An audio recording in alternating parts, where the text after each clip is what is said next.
channel na naman para sa second video ng build. Ngayon magbubuo naman tayo ng Buster Sonic. Kung mapansin nyo sa boses ko, gising ko lang, pero kasi kailangan at maglalapag tayo. Lalaban kasi tayo sa linggo eh, kaya susubukan natin ilaban to at saka yung nabuong Sonic, Magnum pala, sorry, which is ito. Nagtataka kayo bakit naka medium tires na siya. Kapag tanong ako kasi dun sa group na maganda kasi yung takbo ng medium tires, kaya nagpalit ako. Anyway, simulan natin to. Bubuo pa rin natin siya SP Max. So start na tayo. Okay, mag-start tayo uli sa body. Pares lang naman to nung una. Lalagay tayo ng bearing. Tingnan natin yung screws.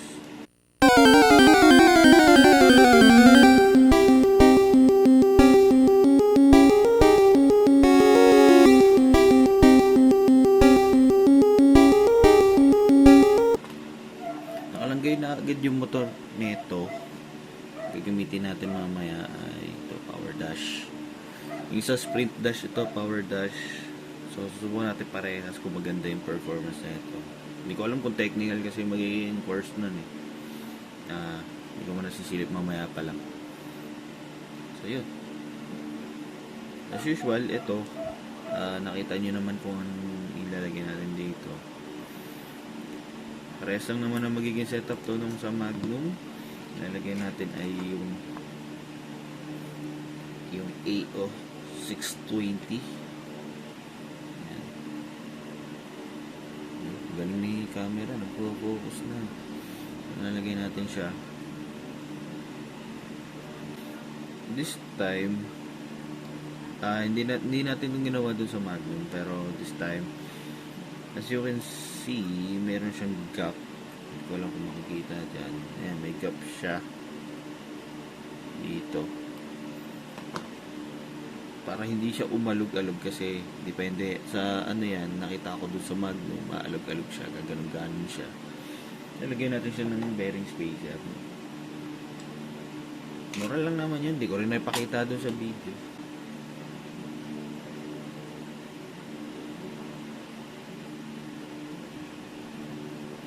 Technically, ganyan yung mangyayari. Yan, di naaalog yan. Paras lang naman ang chassis to dun sa Magnum, kaya yan din. So ito, titignan natin muna uli kung may aalog na gears. Ito, hindi. Ito. Ayan. Ayan. Bakit nga ba natin chinecheck kung may umaalog na gear? Kasi pag may umaalog na gear, magkakaroon siya or magkukos pa siya ng power loss, which is magkukos pa ng patalo sa'yo. Tatanggalin na natin itong mga to. Ayan. Ang daming ano yan. Papalitan uli natin siya ng mga bearings. Same bearings lang din kanina. So yun. Lagyan na natin.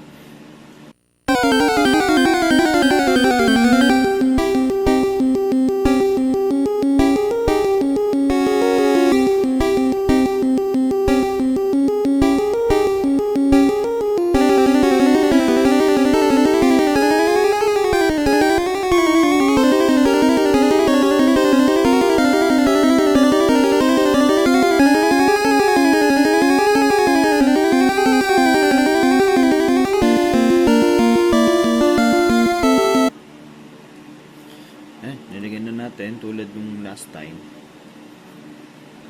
Ilalagyan na natin itong gulong. Siyempre, lalagyan pa rin natin siya ng spacer.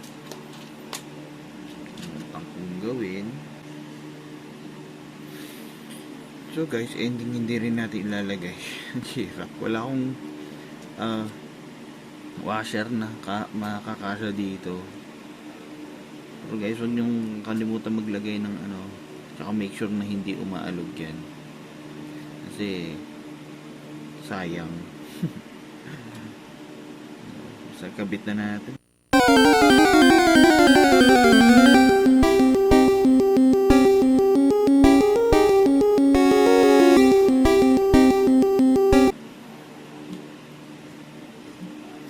Yan.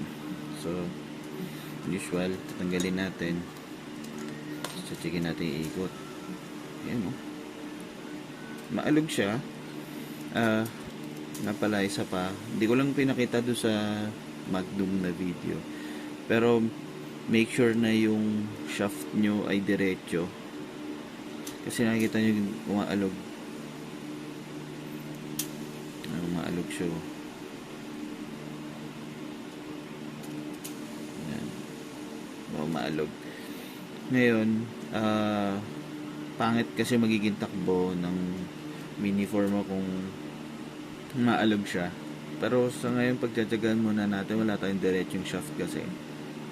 Pero out of the box yung ginagamit natin. So, yun.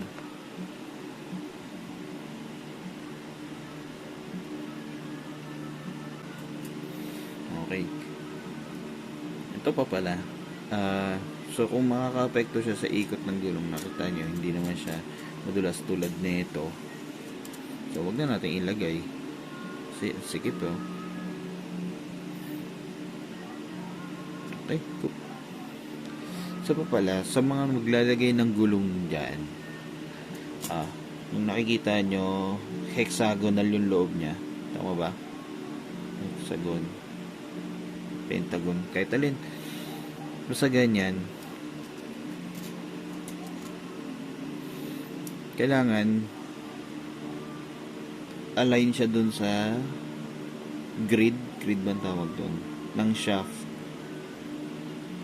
dun sa hexagon nung gulong.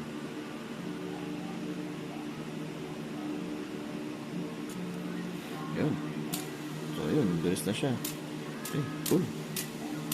Assemble na lang natin lahat tapos test run.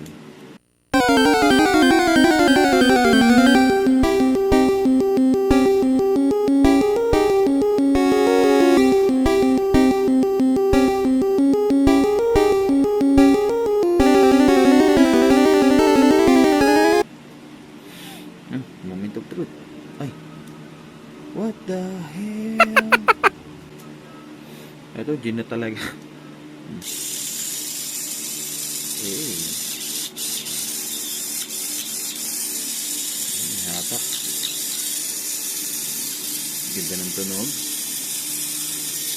Hindi ganun kaingay tulad nung pagtak siya. Anyway. Langisan. Okay, hindi ko na ipapakita kung paano ko siya nilangis, no?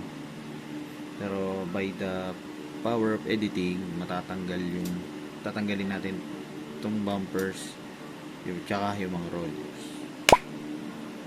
So, yun, tanggal na, di ba? Medyo kakaiba yung i-approach natin dito. So, dito tayo muna natin sa rear, syempre. Ito ang gagamitin natin ngayon. Pinakita ko ito noong unang video. And gusto ko siyang gamitin ngayon. Siyempre, brake plates again. Yung front, FRP. Ano naman siya ngayon, HG. And, ito, bago, Batman wide rear plate. HD din. So, ito ilalagay natin ngayon dito. Okay? May plano na ako. Bago ko ginawa to, unlike nung sa unang video, mas mapapabilis to. So, ganyan ang mangyayari sa ibabaw ito. Mas madaling isip. Yan. Tingnan muna natin kung kakasya doon sa likod. Okay.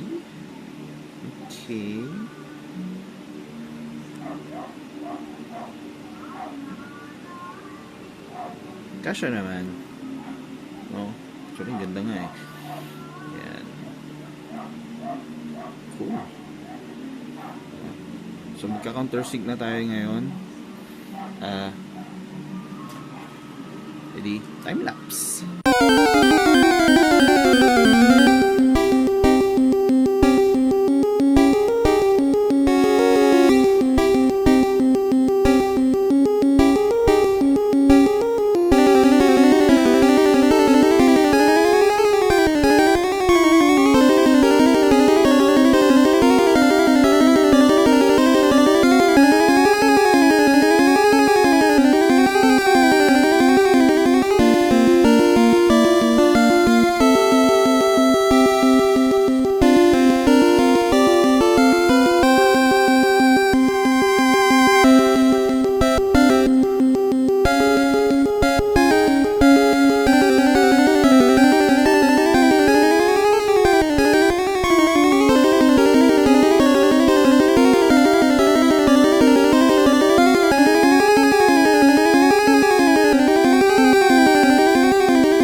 Okay, nice.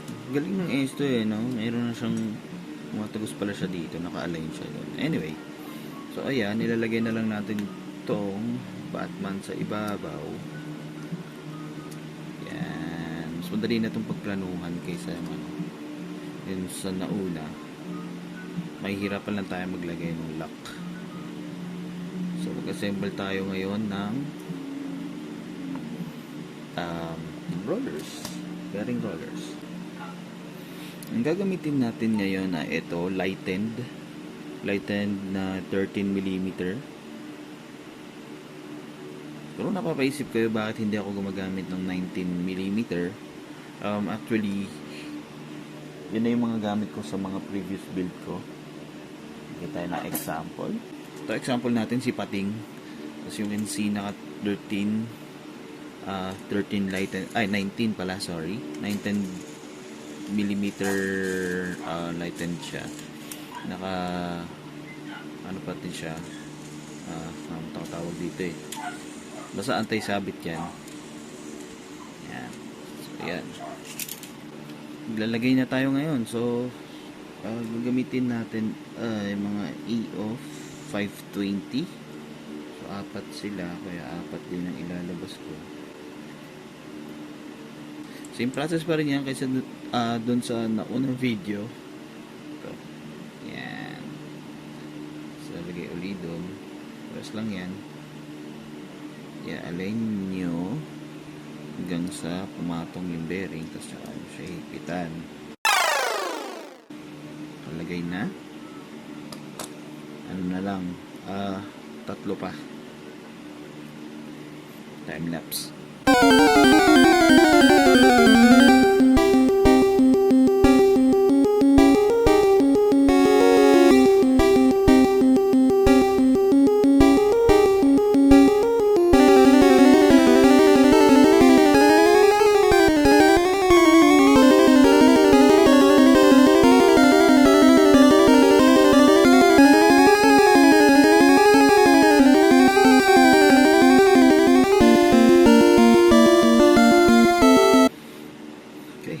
Sila 4 na silang nabuo. Ilalagay natin dito, pero hindi natin ay ungrounded. Yan guys, paalala nga pala, nakita niyo ulit yung carbon na yan ha. Inuulit ko, huwag niyong sisinghutin yan ha. Delikado yan, tinan nyo para kayo umithit ng tambucho niyan. Carbon lorry.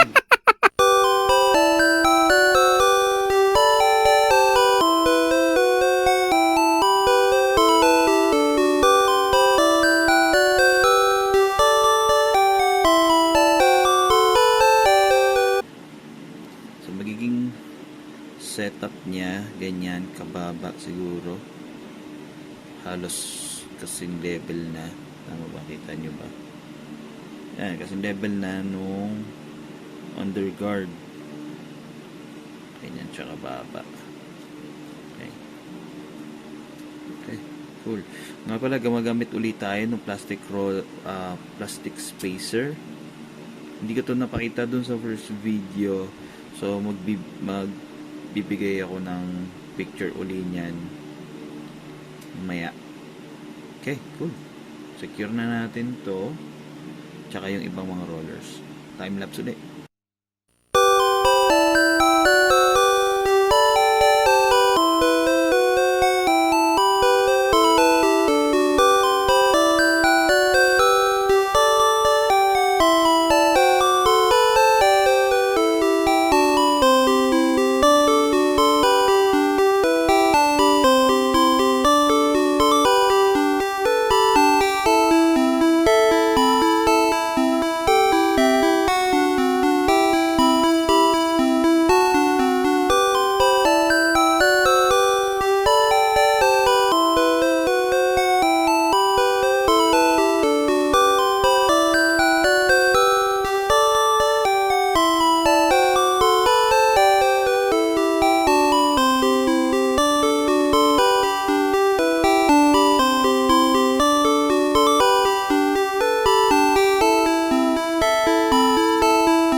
Okay, for the meantime, ito munang mga orange ilalagay natin kasi hindi pa ako nakaka-order ng pula o kaya baka doon na lang natin palitan.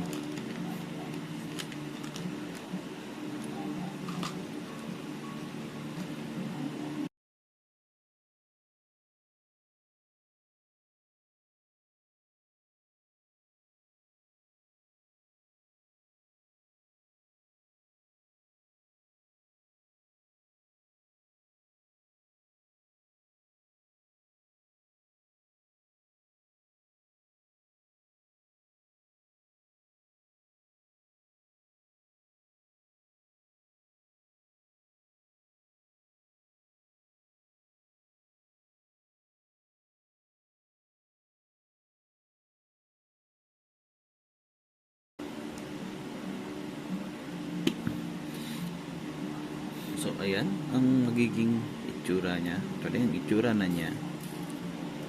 Masyadong mahigpit. Ay, hindi, balik ko ito. Anyway, hindi siya naikot eh. Ayan, o. Anyway, so ganyan magiging itsura niya. Makikita natin na may clearance dito. So, hindi, dito na lang natin uli ilagay para malaki yung dito sa dalawang butas na to para malaki yung clearance niya. Maglalagay na tayo ng screws. Ito ay mahabang screws. Kung natatandaan ko ng mabuti, siguro 25 to, 25mm. Nilalagay natin dito para sa mga dampers. Yan, ipiprepare na natin yan.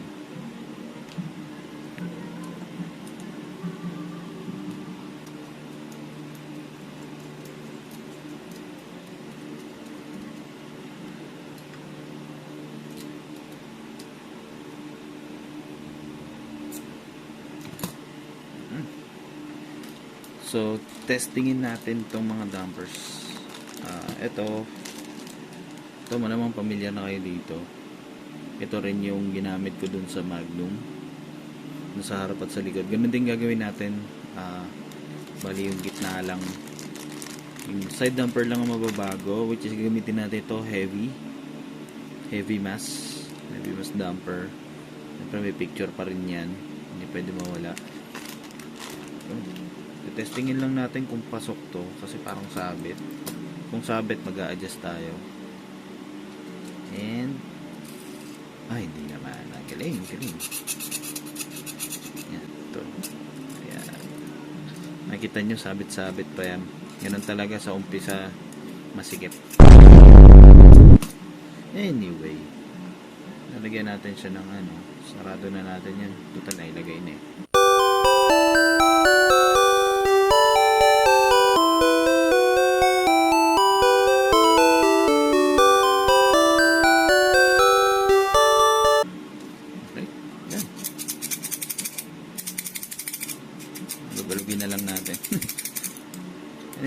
Tapos ayan, punta naman tayo sa naglalaglag pa. Mawawala na pala to. Okay, never mind, kasi supposedly nakaipit siya dyan eh. Yeah, so never mind. So dito na tayo sa front. Okay, gagamitin naman natin ngayon ito, Batman din yan, HG carbon yan, tsaka ito. Ayan. Ngayon, hindi nga lang kaparehas na ito na yung Batman nasa ibabaw. Ito sa ilalim to. Kasi hindi siya kakasya dito dahil yung cowl ay malapad. So, yan, sa ilalim siya. Yan. Okay, let's go.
Yun, mataas yung screw. Palitan natin na mas mababa. No? Pangit eh.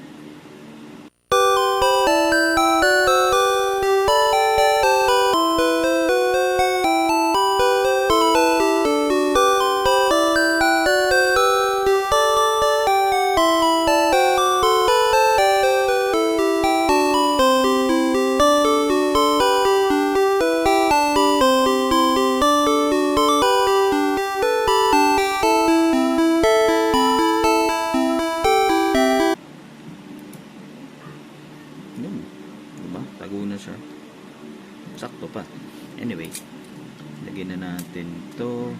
Bali ito, dalawang screws na to magiging support din nito. Itong front plate. Fully cowl, syempre. Mga nakakalimutan natin dahil fully cowl yung ating cowl.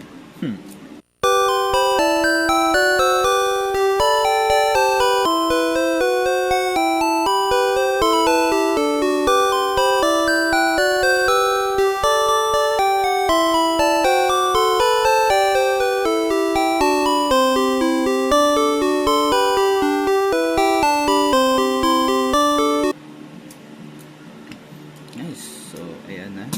Pinaka-tsura ng ilalim. Ito naman.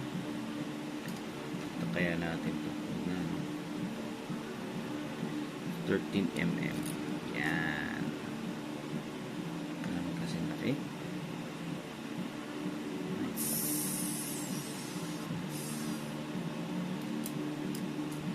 Okay. Ganyan. Pero ito, mga to. Ito, dalawa, papalitan natin.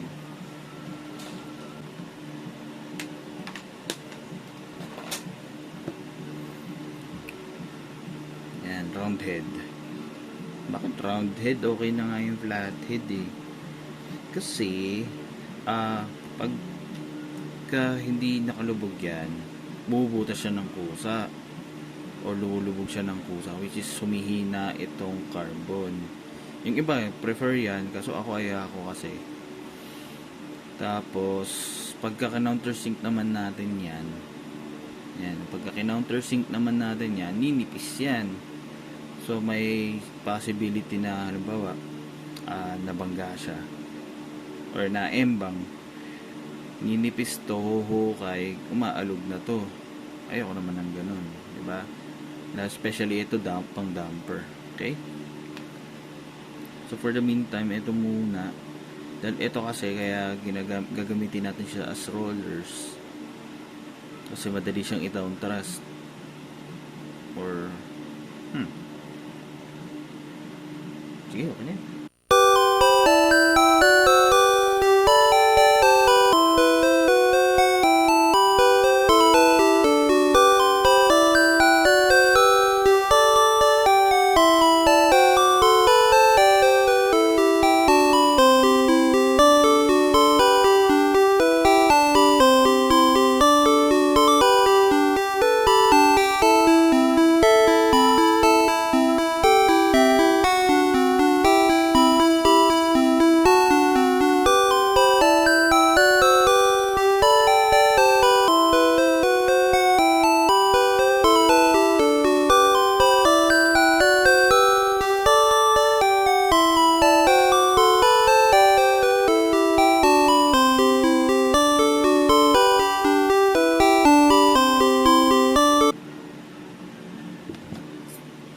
Nice. Kabit na natin dito.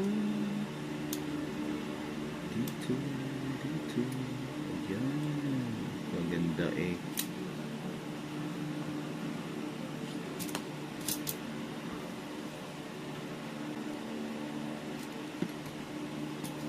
Cool.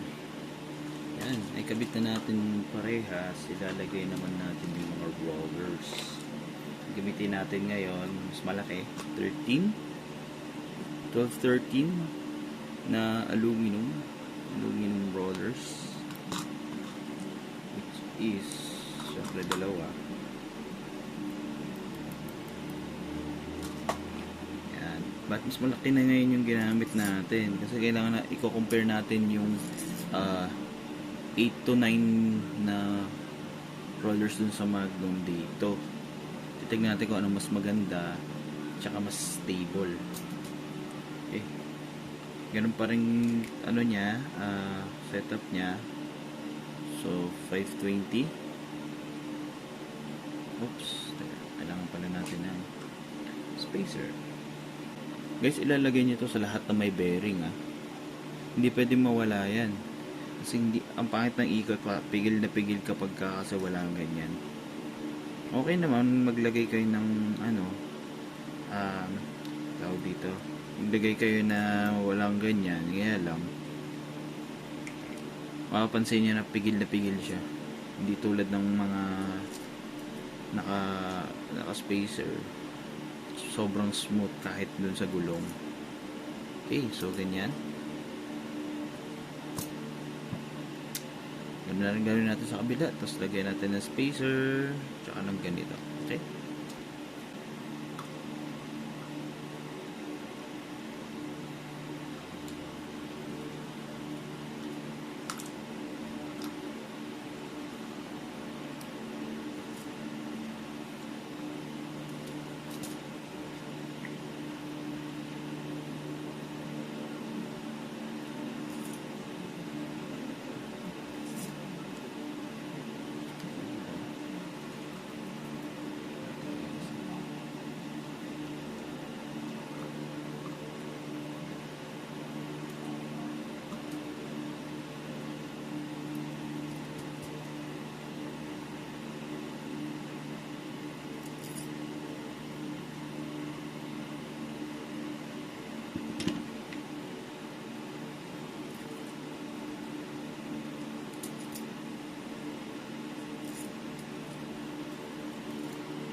You know,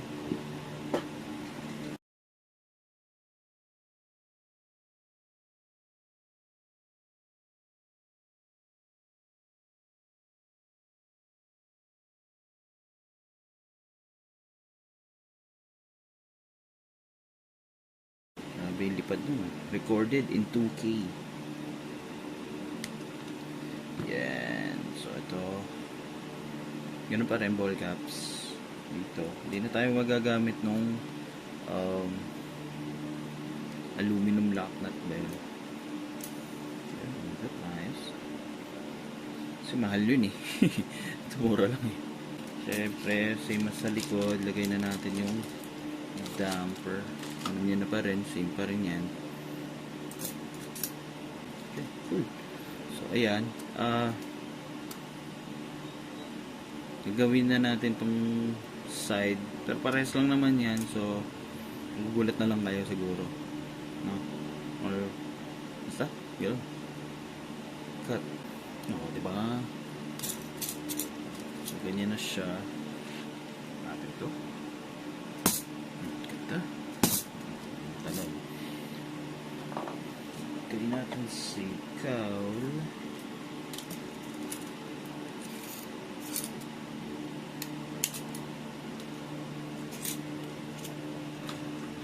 Ito lang. Sinasabi ko, diba? Pahirapan maglagay niyan. Eh. Hindi naman. Yun pala. Okay. So, ayan, no?